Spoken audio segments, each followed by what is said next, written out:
ऐसे ही जो हमारी डिकम्पोजिशन रिएक्शन में सेकंड पार्ट है, वो सेकंड एग्जांपल है, उसमें हमने ले रखा है PbNO3, जिसको हम बोलते हैं लीड नाइट्रेट।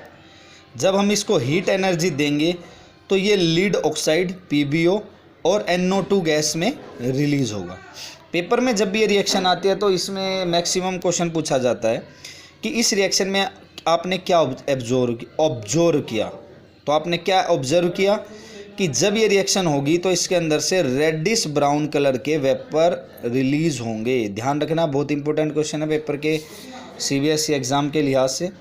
नेक्स्ट रिएक्शन है AgCl, सिल्वर क्लोराइड। जब इसको सनलाइट मिलेगी तो ये सिल्वर और क्लोरीन में ब्रेक डाउन हो जाएगा। अब आपने एक चीज़ नोट की होगी, इन तीनों के ही तीनों रिएक्शंस में एनर्जी की ज़रूरत पड़ी रिएक्टेंट को तोड़ने के लिए। पहले में हीट की पड़ी, दूसरे में हीट की पड़ी, तीसरे में सनलाइट। मतलब कॉम्बिनेशन रिएक्शन में तो हीट रिलीज़ हो रही थी, निकल रही थी, लेकिन इसमें हीट की ज़रूरत है तोड़ने के लिए। तो जिस रिएक्शन में हीट की नीड होती है, नेसेसरी होती है हीट देना, उस टाइप की रिएक्शन को हम बोलते हैं एंडोथर्मिक रिएक्शन। तो डीकम्पोजिशन रिएक्शन एक एंडोथर्मिक रिएक्शन होती है और कॉम्बिनेशन रिएक्शन एक एक्सोथर्मिक रिएक्शन होती है। एक बार देख लेते हैं। In this type of reaction energy is necessary to break down of reactant in the form of heat and sunlight.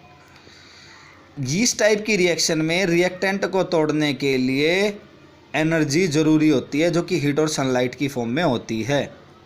इसीलिए डिकम्पोजिशन रिएक्शन में हीट का एब्जॉर्ब होता है और इसीलिए इसको एंडोथर्मिक रिएक्शन बोलते हैं। नेक्स्ट है हमारी डिस्प्लेसमेंट रिएक्शन। डिकम्पोजिशन हो चुका है, डिस्प्लेस, नाम से ही पता लग रहा है डिस्प्लेस कर देना। एक बहुत ही ताकतवर चीज़ कमज़ोर चीज़ को पीट कर उसको भगा देगी और उसकी जगह बैठ जाएगी। सेम इसमें होता है। Highly reactive metal less reactive metal को लात मार देता है और उसकी जगह पर बैठ जाता है। हिंट के तौर पे, जैसे कोई एक मेटल A है और एक मॉलिक्यूल है BC, तो जो A है वो B से बहुत ताकतवर है, इसलिए A ने B को लात मार दी और C के साथ बैठ गया और AC बन गया और B को जिसको लात लगी थी वो अलग हो गया। एग्जाम्पल के तौर पे, जैसे आपने Fe को CuSO4 के साथ रिएक्शन किया तो आयरन बहुत ज़्यादा रिएक्टिव होता है कॉपर के मुकाबले, तो क्या करेगा, वो कॉपर को हटा देगा और सल्फेट के साथ रिएक्ट कर लेगा, तो बन जाएगा FeSO4 + Cu। ऐसे ही जिंक है, वो भी कॉपर से ज़्यादा रिएक्टिव होता है, तो जिंक कॉपर से रिएक्ट करेगा, कॉपर को लात मार देगा, ZnSO4 + Cu बन जाएगा। अब ये रिएक्टिविटी टेबल देख लो कौन कितना रिएक्टिव है। तो सबसे ज़्यादा पोटासियम होता है, फिर सोडियम होता है, फिर कैल्शियम, फिर मैग्नीशियम, फिर एल्युमिनियम, फिर जिंक, फिर आयरन, फिर हाइड्रोजन, फिर लीड, फिर कॉपर, मरकरी और जो भी है प्लेटिनम वगैरह, ये सारे के सारे। इसको याद करने के लिए एक सिंपल सा एक एग्जांपल, एक तरीका है। के का मतलब केदार, एन का मतलब नाथ, Ca का मतलब का, Mg का मतलब माली और Al का मतलब आलू और Zn का मतलब जरा, Fe का मतलब फीके, Pb का मतलब पका, H का मतलब है। मतलब ये एक याद करने का तरीका है। अगर आपको ये डायलॉग याद रहेगा, केदारनाथ का माली आलू जरा फीके पके है, केदारनाथ के माली आलू जरा फीके पके है, इससे आप इस सीरीज़ को लर्न कर सकते हैं। कुछ और एग्जांपल देख लेते हैं।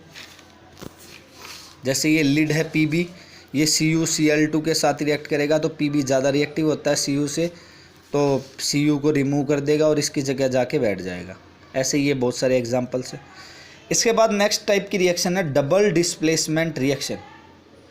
डबल डिस्प्लेसमेंट रिएक्शन एक इस टाइप की रिएक्शन होती है जिसमें रिएक्टेंट, दोनों ही रिएक्टेंट अपनी जगह को इंटरचेंज कर लेते हैं। इनमें आपस में सलाह मशवरा हो जाता है।